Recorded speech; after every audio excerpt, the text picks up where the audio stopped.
Detrás del juego. Detrás del juego. Un podcast original de Radio Pauta 100.5.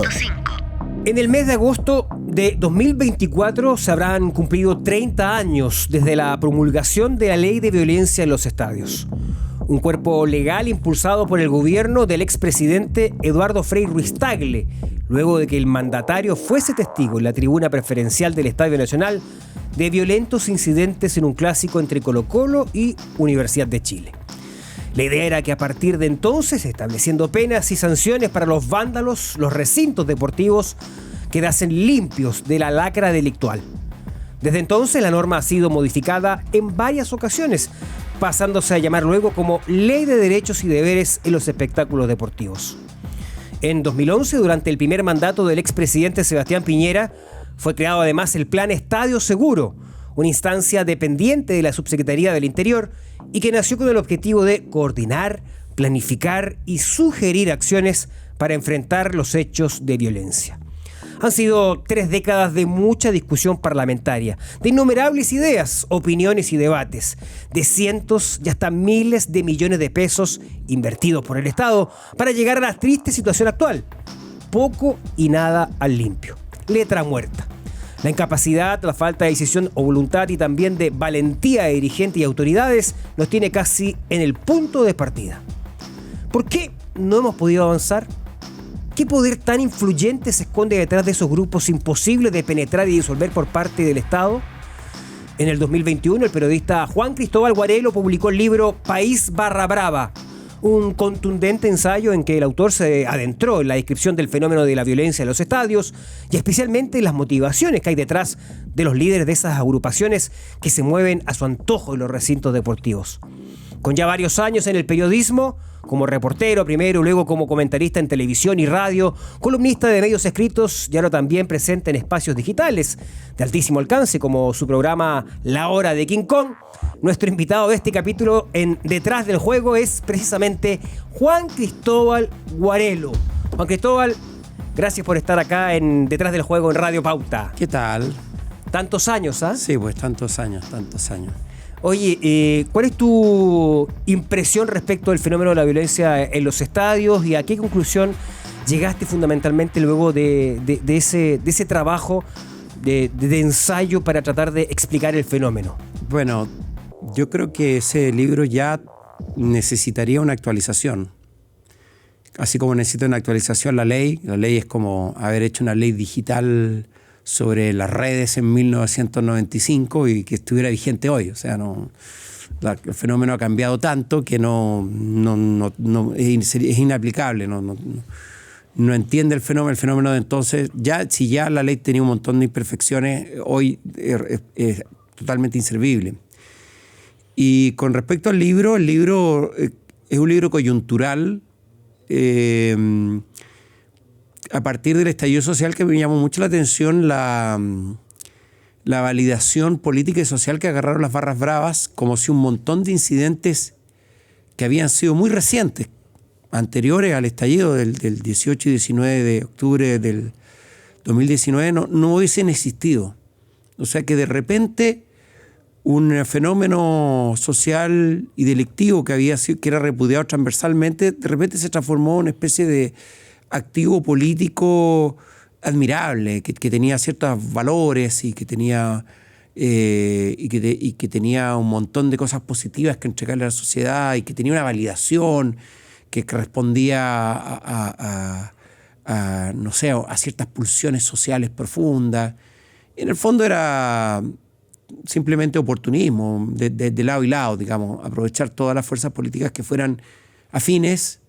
Y de las barras bravas, bueno, encontrar un nuevo radio de acción, un nuevo lugar donde empoderarse y seguir en su lógica habitual. O sea, y eso ha sido así. O sea, apenas el estallido social dejó de ser rentable para las barras bravas se desacoplaron. O sea, se dedicaron a lo suyo. Cuando volvió el fútbol, volvieron a los estadios, a agarrarse a fierrazos, a robarse trapo entre ellos, en fin, a peleas internas, a lo que siempre han hecho, a pedirle plata a los jugadores, a hacer funerales, a a ensalzarse a sí mismo, a interrumpir partidos, según qué, según cuál, según qué conveniencia, cualquier detalle. En fin, a sumergirse en su submundo. Y toda la discusión política quedó al margen de ello, porque nunca les interesó, digamos, salvo grupos muy específicos, digamos. Esa validación estructural que se dio durante el estallido social, ¿a tu juicio fue consciente o fue circunstancial, se fue dando por coincidencia? Yo creo que hubo un gran sector que desconocía profundamente el fenómeno de las barras bravas. O sea, no tenían el historial a la mano, ni sabían que lo de Pancho Malo les salía muy lejano, o lo del Joker, que era un narco, que era jefe de la Barra Laúd, no sabían la historia, o el asesinato del tipo que iba con la camiseta de Colo-Colo después de que sea San Paolo y lo hace un encerrón a los de abajo, no lo tenían a mano, ni conocían la interna de los Piños, yo creo que un grupo importante de la sociedad actuó con mucha ingenuidad en esta cosa voluntarista redentora que se puso a partir del estallido social. O sea que, en fondo, el estallido social como que creó una nueva conciencia, eso era lo que se subentendía. Entonces, en la nueva conciencia, estos muchachos que se dedican a pelear por los colores, ahora se dedican a pelear por un Chile mejor. Ahí hubo mucha ingenuidad de un grupo. De otro grupo hubo mucha deshonestidad intelectual de gente que las estudia. En fin, ¿a qué me refiero? Que gente que se ha dedicado al barrabravismo universitario o el barrabravismo en las aulas,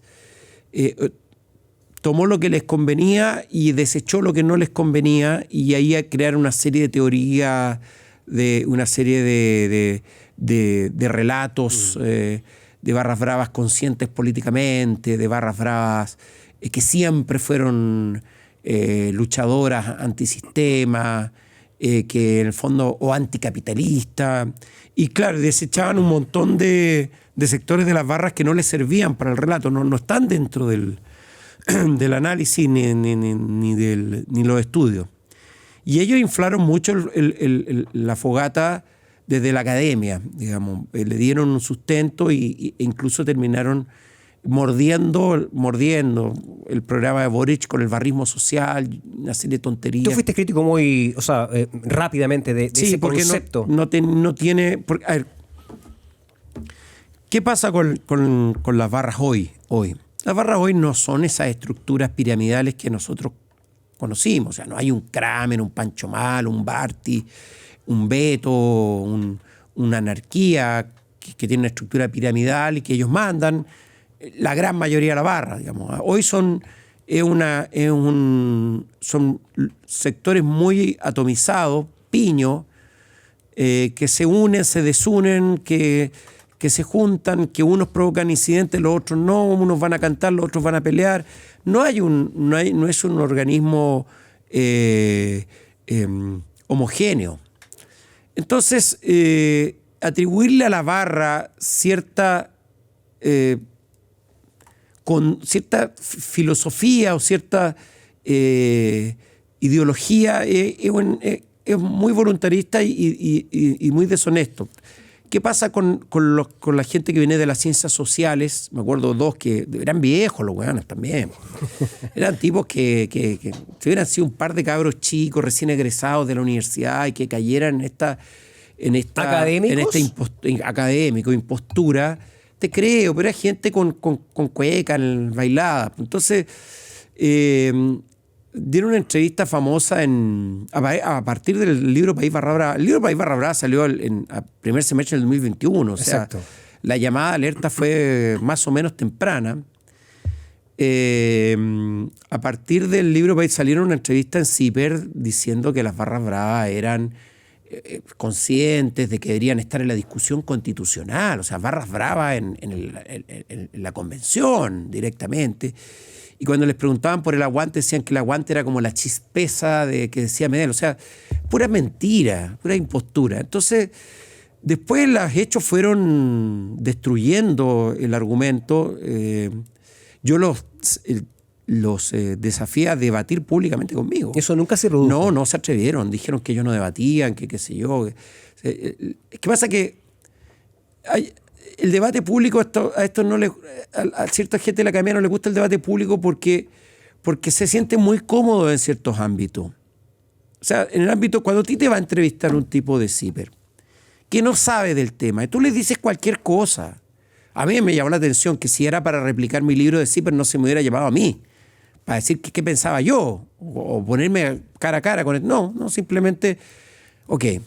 Pero ¿cuál es la trampa acá? La trampa es que desde la academia, como la barra tiene infinidad de piños, centenares si no miles, se agarra a los que te sirven. Entonces, en las universidades hay piños de las barras, que son tipo Antifa, que tienen un discurso, toda la historia, y que son justamente el arquetipo del barra brava que la academia quiere, como antisistema políticamente consciente, y en fin. Pero ese piño es minoritario, y dentro del estadio no solo no manda, sino que lo pasan por arriba. Los que mandan son los piños pandilla, delincuentes, narcos, gente que está metido fundamentalmente en la delincuencia. Y ellos, los que mandan son ellos. Y los que provocan la mayoría de los problemas son ellos. Que no quiere decir que que los piños antifas no se metan en algún lío, no estén... No, pero los que mandan son los piños pandilla. Esos son los que mandan. Juan Cristóbal, ¿cuál es el negocio del barrismo? Hoy, en un momento el negocio era muy claro. Los jefes de las barras cobraban boletos de bus para viajar, que les regalaran cosas, que les pasaran plata, le cobraran una mordida a los jugadores, viajaban con los clubes. Ese era, bueno, la U les pusieron escuelita, en Colo-Colo Pancho Malo cobraba porcentajes de los avisos que tenía. Eso está totalmente establecido. Pero ahora a esta altura ya no se sabe, bueno, para en ciertos sectores el provocar incidente en el estadio te da chapa. Ser el rey de... O sea, por algún tipo sacan fotos, las exhiben y luego exhiben fotos. Hay una serie de fotos que son muy decidoras que ocurrieron para la Supercopa, que de los que entraron a la cancha, uno sacaba fotos en la cancha y después sacaba fotos en la pieza y había como un tipo que no se veía para nada sin recursos económicos, era una pieza con luces de neón, con aparatos electrónicos, en fin. Y tenía como un graffiti muy bien hecho, qué sé yo, de Tony Montana, tenía otro de Al Capone. O sea, había una exaltación de la narcocultura. Sí, tú has hablado mucho de eso, ¿no? De la penetración de la narcocultura. De la narcocultura. En el nuevo barra brava. En el fondo hay una especie de un lugar más donde la narcocultura se establece. Entonces, si tú veías la habitación de este tipo que invadió la cancha, ¿de dónde podías sacar el discurso político? ¿Dónde estaba el discurso político revolucionario ahí? Cuando la narcocultura no tiene nada que ver con Marx, no tiene nada que ver con la revolución. Es todo lo contrario, porque la narcocultura para mí es el liberalismo en su máxima expresión. O sea, no hay Estado, no hay control y gana el más fuerte. O sea, es el darwinismo social completo. Y las barras bravas han servido para que ciertos narcos, generalmente de bajo nivel, saquen chapa, se hagan fuertes, se validen.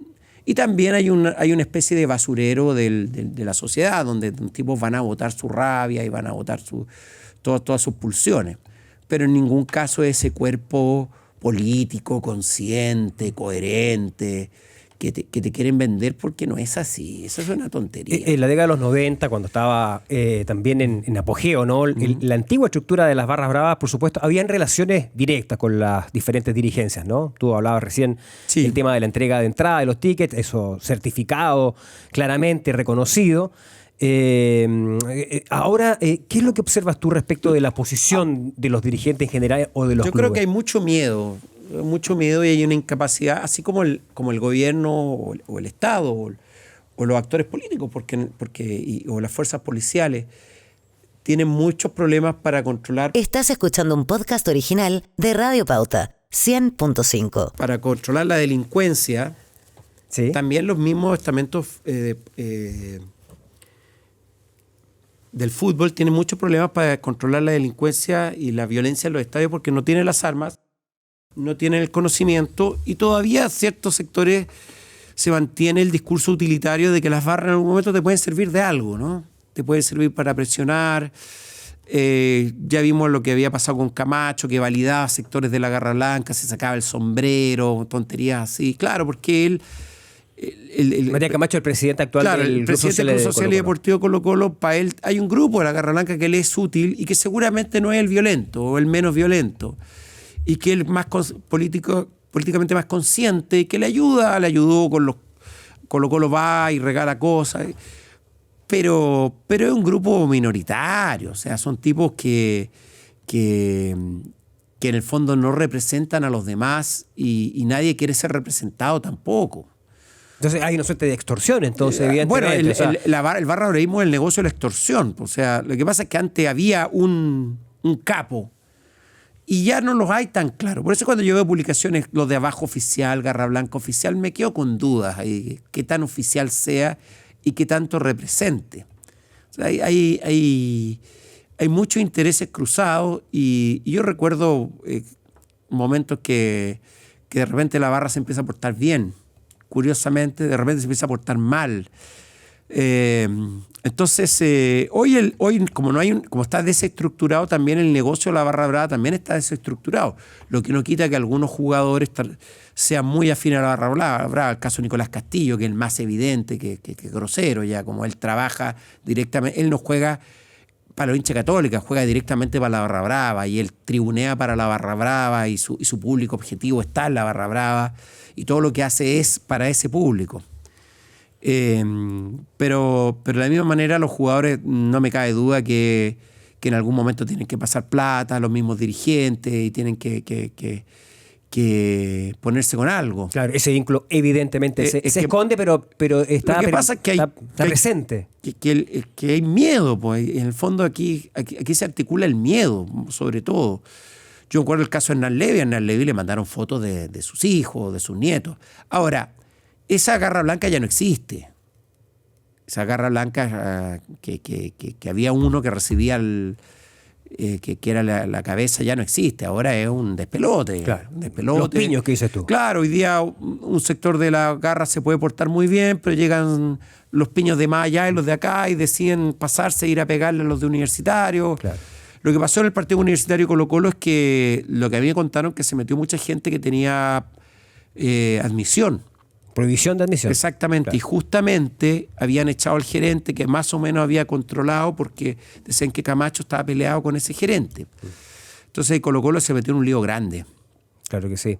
¿Y en qué queda la posición de los actores políticos, del Estado, Juan Cristóbal? Porque uno puede entender efectivamente de que los dirigentes, los jugadores, sean víctimas, entre comillas, de la extorsión. Pero, ¿y la policía? Bueno, los parlamentarios, los políticos, los que tienen que también poner el acento. Pasa que con la cantidad de problemas que tiene violencia en nuestro país, la violencia en los estadios yo creo que está ni siquiera top 10 en este momento. O sea, no es prioritario. No es prioritario y en verdad tampoco el fútbol le es muy simpático. Sobre todo la actual directiva de la NFP no le es simpático a este gobierno, no, hay antipatía mutua. Y no hay interés en este momento. En el fondo, el fútbol cuando me sirve, cuando me es útil, después no que se arreglen ellos, porque también el fútbol se ha encargado de decir que ellos son privados, que todas las ganancias son de ellos, que en el fondo es cuando nos conviene y cuando no nos conviene. Ahora, hay alguna forma de combatirlo, o sea, empezar a tener la admisión que no solo sea la prohibición, sino la obligación de presentar tu lugar a firmar a la hora del partido. ¿Ah? O empezar a prevenir el secuestro de las micros. ¿Te acuerdas que hace poco pasó una micro con gente de la Garra Blanca al frente de La Moneda cuando estaba Boric ahí? Sí. O sea, se exhiben descaradamente, o sea, no les da problema eso. Te lo pregunto porque también es evidente y se constató que en campañas políticas muchos totalmente, políticos, digamos, recurrían a estas fuerzas irregulares para tener un ejército. Tenían las barras, las más organizadas, los piños más organizados eran brigadistas a sueldo. Por eso a mí me da mucha risa este discurso de las barras políticamente de izquierda, cuando en general habían sido brigadistas de grupo de derecha, sobre todo. De la UDI específicamente, pero también ahí Anarquía contaba que había trabajado para el Caco Latorre.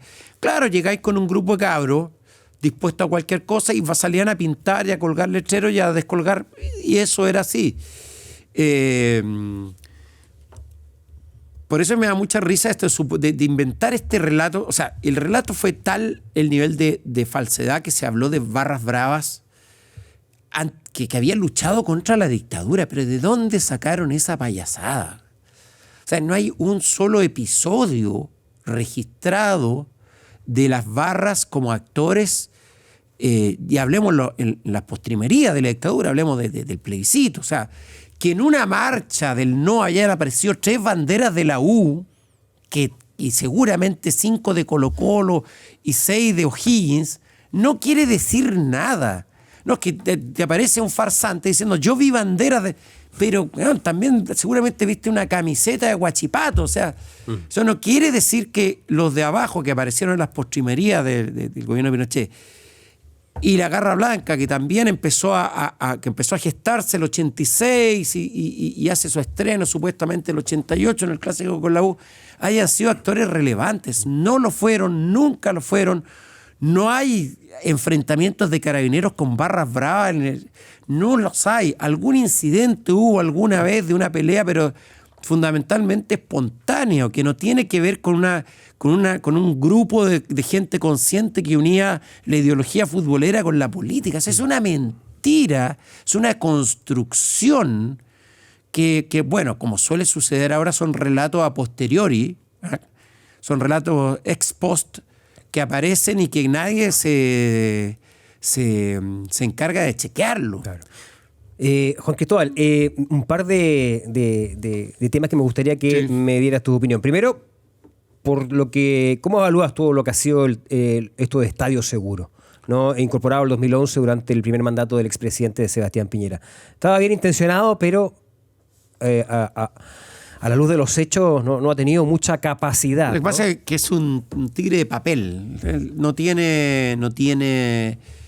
Primero, lo que suele suceder con los grupos de inteligencia, mandan al más tonto al curso o al menos preparado, o es un cargo tan pequeño que no... Nada, porque cuando tú llegas al poder llena el Estado, y bueno, y vas repartiendo. Y las cosas importantes son para la gente supuestamente más capacitada, más cercana. Y luego empiezan a quedar así como la ANI va a parar cualquier persona. La Agencia Nacional de Inteligencia. Pero gente sin ninguna expertise. O sea, Estadio Seguro también. Entonces queda... Hoy a cargo de Pamela Venegas, que es periodista. Era una periodista de la cooperativa que hacía cancha. Pero no hay gente que estudie esto, ni hay gente especialista en seguridad. Y además, cuando lo interesante de esto, que cuando hay casos donde se ve que va a haber un enfrentamiento porque los tipos se amenazan por redes sociales, no se previene nada. No se previene nada porque esperan que no pase nada. Lo que uno espera es que no pase nada. Pero no, Estadio Seguro es un organismo fundamentalmente de coordinación, siendo muy piadoso, de coordinación, pero no tiene ningún poder resolutivo ni nada, ¿no? Es una oficina menor, no. Es un despacho, en definitiva, ¿no? Y tú al comienzo de la conversación decías que la ley ya quedó corta, es decir, quedó al debe. ¿Qué cosa incorporarías? ¿Cómo podríamos solucionar este problema? ¿Cómo te lo imaginas? Tú puedes hacer una ley muy punitiva, donde, qué sé yo, meterte a la cancha 3 meses sin ir o 3 años, 10 años. Pero si esa ley no tiene los ejecutantes correctos, no quedan en papel. O sea, tú puedes hacer una ley muy punitiva, ¿sí? Y copiar la inglesa, por ejemplo, ok. pero también tienes que con eso acompañarla con capacidad de maniobra, con prevención y con inteligencia. Y si tú no haces esas tres cosas, la ley queda en papel nomás. E inversión en infraestructura, Juan Cristóbal, porque sí, lamentablemente bien. Aquí, no sé si lamentablemente es la palabra, pero el 95% de los estadios pertenecen al Estado, y siempre la gran discusión es que pero eso sería que más torniquete, más reconocimiento facial. La idea no es transformar un estadio en cárcel. ¿Qué digo yo? El estadio Monumental cada vez están más altas las rejas. El estadio parece realmente, sobre todo en el sector de la Garra Blanca, las galerías, ya las rejas no pueden estar más altas. Y eso no previene nada. Lo que tiene que ocurrir es que el delincuente, el que vaya al estadio va a llevar el partido, que no entre en los fuegos artificiales. Que el que se mete a la cancha sepa que se va a comer un canazo 3 meses y que no va a haber confirma mensual, nocturna, no sé qué. O sea, que haya que el tipo tenga claro que hacer esto no le va a salir gratis, porque saben que les sale gratis. Tú sabes quién apuñaló al hincha Colo-Colo a la salida del Monumental en el partido. ¿Hay alguna línea investigativa? Los que mataron el que murió hace poco también apuñalado. Claro. ¿Hay algún en el partido con amistoso Colo-Colo Universitario? El que murió, los de abajo, los que mataron cuando fueron a despedir a Sampaoli, claro, que era muy fácil, de hecho hay gente identificada, y lo vieron con una camiseta de Colo-Colo y decidieron apuñalarlo nada más. Era un gallo que le estaba haciendo una broma a su polola, el tipo era de la U. Terrible. Y nada. Esto fue el 2016, si no me equivoco. Comienzo 2017, qué sé yo. Entonces, no hay tal nivel de impunidad, y esto se puede aplicar a cualquier delito, que te sale gratis. Entonces tú puedes hacer una ley, sí, pero la ley necesita inversión. La inversión en seguridad en Chile es muy grande, o sea, pero además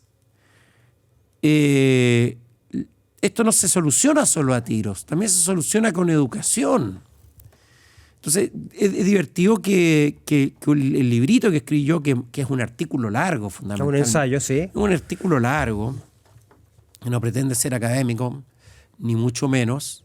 De interpretación de los hechos, obviamente. Y como dijo Lucio Porto, es fenomenológico. O sea, a partir de lo que yo he visto de 50 años de estadio, es divertido que haya sido tomado por Lucio Porto y dijo, que hay una vertiente que en Chile nunca se ha estudiado. O sea, cómo la destrucción de la educación pública también ha llegado al estadio, y los modos y las formas en que la gente se acerca al fútbol son distintos.